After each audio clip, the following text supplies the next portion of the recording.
बाबा जी की प्यारी सात संगत जी, राधा स्वामी जी।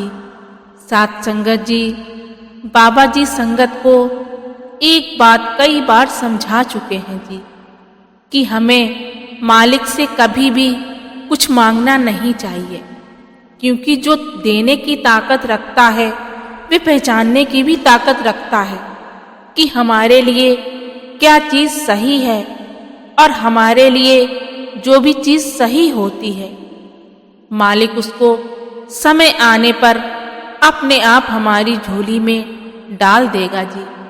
ऐसे ही कुछ 23 नवंबर को सत्संग में पहुँचे मध्य प्रदेश के एक सत्संगी परिवार के साथ हुआ जी। मध्य प्रदेश का एक छोटे से गांव का रहने वाला ये परिवार शुरू से ही बाबा जी से जुड़ा हुआ है, और इस परिवार की जो मुखिया हैं वे बुजुर्ग अम्मा जी हैं, और उन्होंने हुजूर महाराज जी से 1944 में नामदान लिया था जी। सात संगत जी, उन्होंने बताया कि उस समय 30 साल की थी जब हुजूर महाराज जी ने उन्हें नामदान की बख्शिश कर दी थी, और अम्मा ने अपने पति के साथ नामदान लिया था। इनके पति ने 2012 में चोला छोड़ दिया था, और अम्मा का एक बेटा है, और इनके बेटे बहू की शादी के बहुत साल बाद पोते का जन्म हुआ था जी। लेकिन दुर्भाग्यवश जब इनका पोता 9 साल का हुआ तो एक दिन वे खेलते खेलते गिर गया, और उसकी टांग में बहुत ज़्यादा चोट लग गई थी। बच्चे की टांग का लिगामेंट टूट गया। सात संगत जी, लिगामेंट हड्डी को हड्डी से जोड़ता है, और जब इन लोगों ने बच्चे को डॉक्टर को दिखाया तो डॉक्टर ने एक बहुत बड़े ऑपरेशन की बात की। सात संगत जी, जिसे सुनकर ये सब लोग बहुत ज़्यादा डर गए, लेकिन अब दूसरा कोई रास्ता भी नहीं था। 2 अलग अलग डॉक्टरों ने सलाह लेने के बाद इन्होंने ऑपरेशन कराने का डिसीजन ले लिया, और ऑपरेशन से पहले ही डॉक्टर ने इन्हें बताया कि आपके बेटे के गिरते समय टांग बहुत बुरे तरीके से मुड़ गई है जी। इसलिए आप ये मत सोचना कि ऑपरेशन होने के कुछ ही दिन बाद फिर से ये दौड़ने और खेलने लग सकता है। इसकी टांग को पूरी तरह से रिकवर होने में कुछ साल भी लग सकते हैं, और ये भी हो सकता है कि इसकी एक टांग कभी भी पूरी तरह से ठीक ना हो सके और इसको लंगड़ाकर ही चलना पड़े। सात संगत जी, डॉक्टर ने कहा कि ये सब कुछ आपके बच्चे की विल पावर पर डिपेंड करता है, क्योंकि मरीज अगर विश्वास कर ले कि मुझे ठीक होना है तो आधा ठीक तो वो विश्वास के बल पर ही हो जाता है। लेकिन आपका बच्चा अभी सिर्फ 9 साल का है तो उसमें इतनी समझ नहीं होगी, लेकिन अगर आप अपने बच्चे का हौसला बढ़ाएंगे तो ये जल्दी रिकवर कर जाएगा। फिर आगे अम्मा ने बताया कि इसके बाद डॉक्टरों ने मेरे बेटे से कुछ साइन करवाए और मेरे पोते को लेकर ऑपरेशन रूम में चले गए, और वहां ऑपरेशन हो जाने के बाद कुछ दिन और अस्पताल में रखा, और कुछ एक्सरसाइज कराने की सलाह भी दी गई, और हमने डॉक्टर के कहे अनुसार सब कुछ कर लिया।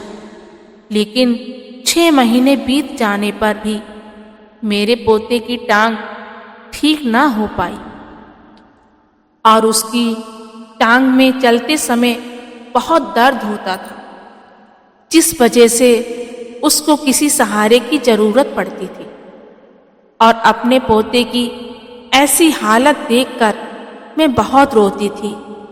मैं सोचती थी कि मैं उम्र के जिस दौर में हूँ उसमें तो चलने के लिए मुझे सहारे की जरूरत पड़नी चाहिए थी, लेकिन मेरे 9 साल के पोते को चलने के लिए किसी सहारे की जरूरत पड़ रही थी। ये देखकर मुझे बहुत अफसोस होता और मैं बाबा जी के आगे हर रोज रोती थी। बाबा जी से यही अरदास करती थी कि आप चाहें मेरी दोनों टांगें खराब कर दो, लेकिन मेरे पोते को फिर से खेलने और दौड़ने लायक बना दो। लेकिन फिर मुझे बाबा जी की समझाई बातें भी याद आती थी कि यहाँ हम सब अपने कर्म काटने आए हैं। ये संसार हमारा असल घर नहीं है। लेकिन मैं क्या करती, मैं मजबूर थी।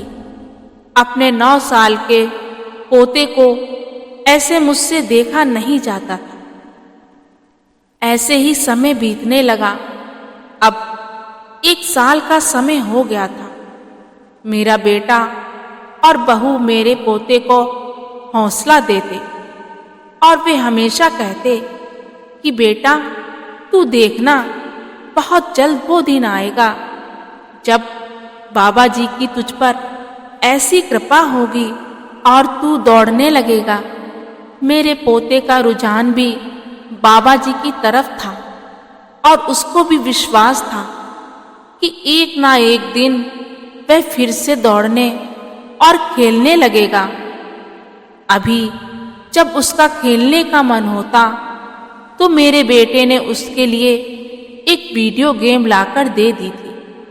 लेकिन बहुत ज़्यादा वीडियो गेम खेलना भी बच्चों के लिए ठीक नहीं होता, तो हम सब ना चाहते हुए भी उसे आधे घंटे के बाद वीडियो गेम छीन लेते थे और वे बहुत ज़्यादा रोता था। साथ संगत जी, स्कूल से आने के बाद दूसरे बच्चे खेलने के लिए गली में इकट्ठे होते, लेकिन मेरा पोता जब स्कूल से आता तो वे चुपचाप अपने कमरे में बैठ जाता, क्योंकि उसको पता था कि वे खेल नहीं पाएगा। और हम सब अपने बच्चे की ऐसी हालत देखकर बहुत रोते थे।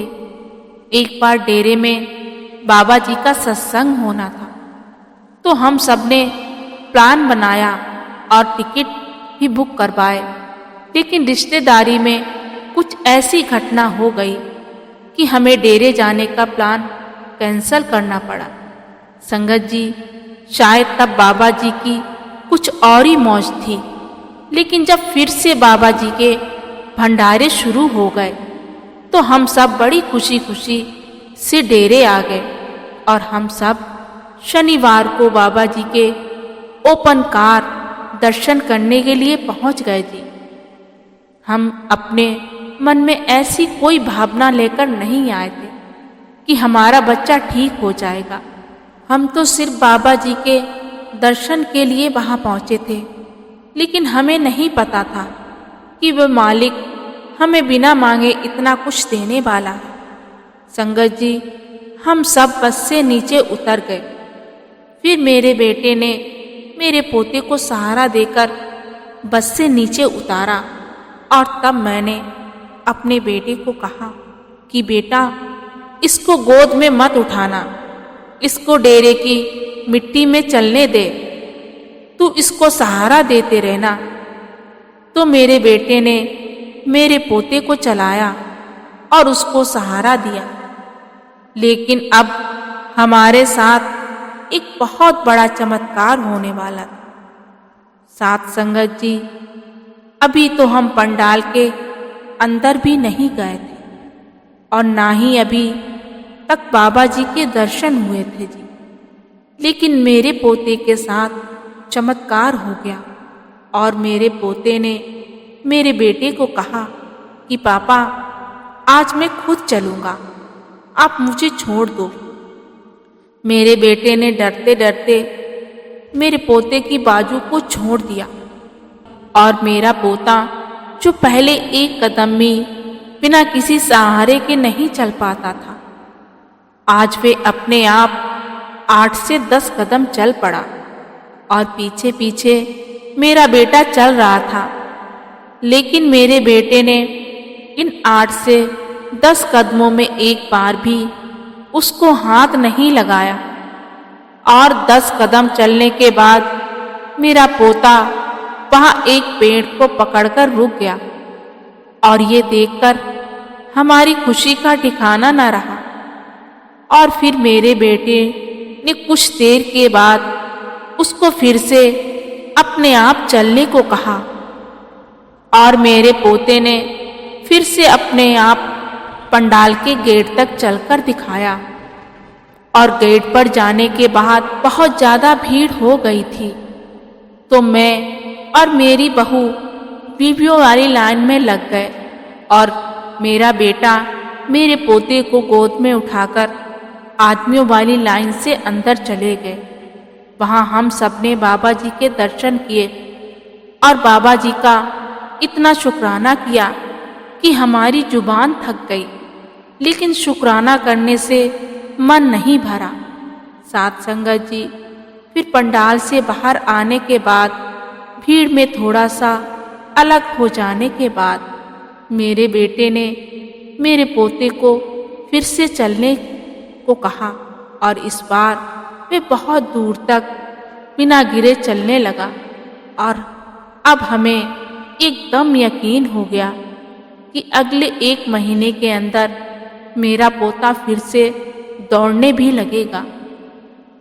डॉक्टर ने कहा था कि कुछ साल का समय भी लग सकता है, लेकिन बाबा जी की ऐसी कृपा हुई कि 1 ही साल में मेरा पोता रिकवर करने लगा।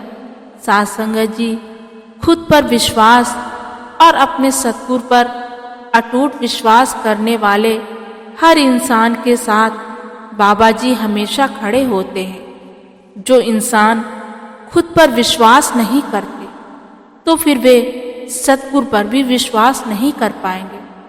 संगत जी, आत्मविश्वास में बहुत ताकत होती है जी, इसलिए आत्मविश्वास बहुत जरूरी है, क्योंकि आत्मविश्वास वह शक्ति है जो असंभव को संभव कर दे जी।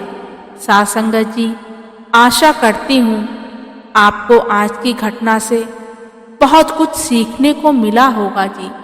इसी के साथ मैं आपसे विदा लेती हूँ। मिलते हैं अगली वीडियो में। जाने से पहले एक बेनती है जी, अगर वीडियो अच्छी लगी तो कमेंट में लिखकर जरूर बताएं जी, और चैनल पर पहली बार आए तो चैनल को सब्सक्राइब जरूर करें जी। गुरु प्यारी साथ संगत जी, राधा स्वामी जी।